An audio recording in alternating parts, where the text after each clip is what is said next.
गुरुजी राम राम। राम राम। गुरुजी एक बात पूछना चाहती हूँ कि लड़की की इस दुनिया में कोई वैल्यू नहीं है? क्यों, लड़की की वैल्यू है। हमारे यहाँ लड़की की ही तो पूजा होती है, कन्या पूजन होता है। दुर्गा नारी ही है, सीता नारी ही है, राधा नारी ही है। लड़की को शादी करके ले आते हैं और दारू पी के दिन रात मारते हैं, गाली गलौज करते हैं, उसका कोई पर्सन नहीं है? आपके साथ ऐसा हुआ क्या?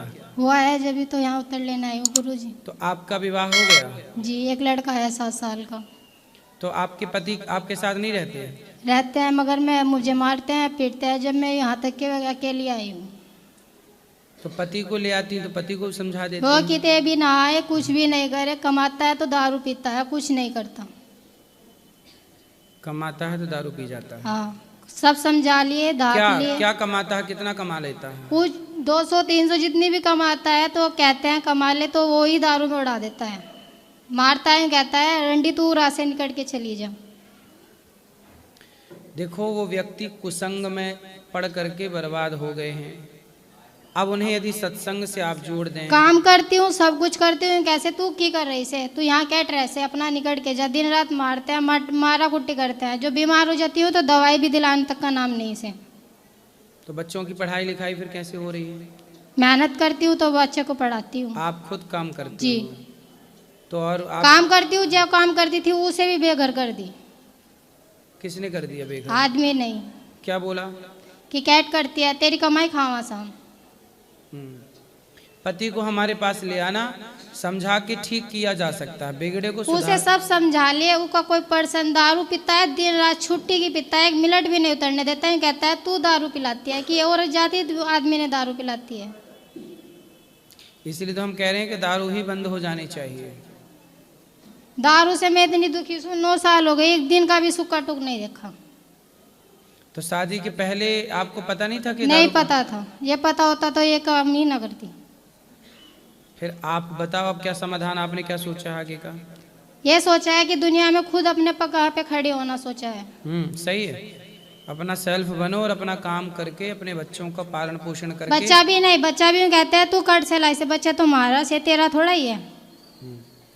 बच्चे को भी ना दें, कैसे तू तो मार देगी। कोई बात नहीं, वो तो देखो शराब पी के आदमी क्या बोलता है उसे खुद नहीं पता होता।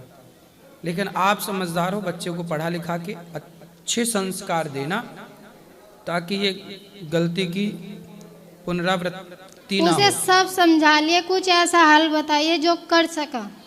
मैं बहुत दूर से आई हूँ, बहुत दुख पा के आई हूँ। मैं पता नहीं था, पूछती पूछती उरे तक आई हूँ, क्योंकि ये ऑल इंडिया देखता है कि मेरा जो सवाल से मैं आप सबके सामने कर रही हूँ, कोई मैं लुक के नहीं कर रही। मगर ये है कि दुनिया में दारू पी के आदमी औरत ने क्यों गलत समझता है? क्योंकि खुद गलत होता है ना। जो व्यक्ति स्वयं गलत है वो दूसरों को गलत समझ लेता है। वो सही होता तो आपको। कितनी औरत सही होके चले, औरत की क्या गलती निकलती है? इस चीज का उत्तर पाना चाहती हूँ। नहीं, औरत देखो कई स्थानों पर पुरुष गलत होता है। जहाँ दारू पी के जो पुरुष अपनी पत्नी को गलत कहे, वहाँ तो 100% पुरुष ही गलत है, क्योंकि वो अपने स्वार्थ, अपने माँ ने देखे ना, वो बहन ने देखे ना, बीरबानी ने देखे ना, अड़ोस पड़ोस की कोई मोहल्ले पड़ोस की लड़की है, गाली बकन से कोई मतलब ही ना है। छुट्टी की गाली बकता है, छुट्टी की दारू पीता है। तो वो संस्कारहीन है ना, उसमें उसकी तो गलती है, उसके माँ बाप की भी तो गलती है, जिन्होंने उनको संस्कार। माँ बाप तो बहुत अच्छे हैं, देखो मैं ये नहीं कहूँगी, माँ बाप तो बहुत अच्छे हैं उनके। तो माँ बाप भी दुखी हैं, बहनें भी दुखी हैं, सब दुखी है। जब जाके मैं इस मंजिल तक क्या, दारू पीना कहाँ से सीख गया? ये दारू पीना शुरू से पीता था, ये बताया नहीं, किसी ने कंट्रोल नहीं किया। फिर तो माँ बाप जब दारू पीता था तो क्यों नहीं बहुत मारा से, मेरे ससुराल ने भी घनाई मारा से, मगर माना नहीं से, मगर अब लिमिट क्रॉस कर दी उसने। तो अब आप बताओ हम क्या सेवा करें आपकी? मैं बस इसी चीज को उत्तर लेना आई थी कि कोई हल हो तो बता दीजिए। हल है, कुछ दवाइयाँ होती हैं जो उन्हें यदि दे दी जाएं तो कुछ नशा कम होता है। तो कुछ दवाइयाँ होती हैं, तो वो अभी आप ऊपर मंदिर में मिलिएगा तो वो दवाई का हम एड्रेस दे देंगे, तो आप वो दवाई लेके उनको खिलाएं। ये भी प्रैक्टिकल करके देख सकते हैं, भगवान चाहे। ठीक है गुरुजी, मैं बहुत आज से आई हूँ आपके पास। ठीक है।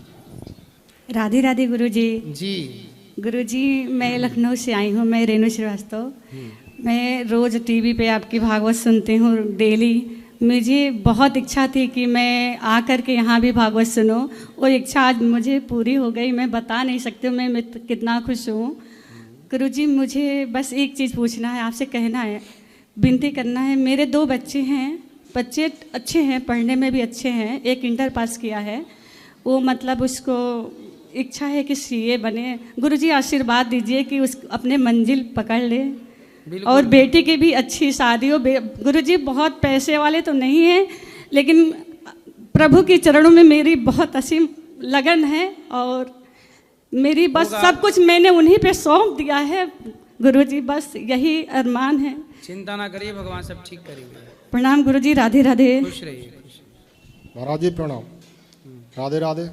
राधे राधे। महाराज जी मैं मुरैना से आया हूँ, एमपी मध्य प्रदेश से, और मैं आर्मी से रिटायर हूँ। मैं आपका बड़ा भक्त हूँ और मेरे 2 बच्चे हैं, उनको थोड़ा नौकरी तो नहीं कहीं लग नहीं पाई, बहुत कोशिश किया, मगर अब उनने छोटा सा एक बिजनेस डाल दिया है, तो उसमें आप ऐसी कृपा करो कि वो चल जाए। होगा, चलेगा बिहारी जी, चलाएंगे, चिंता ना करिए। प्रणाम महाराज जी। खुश रहिए।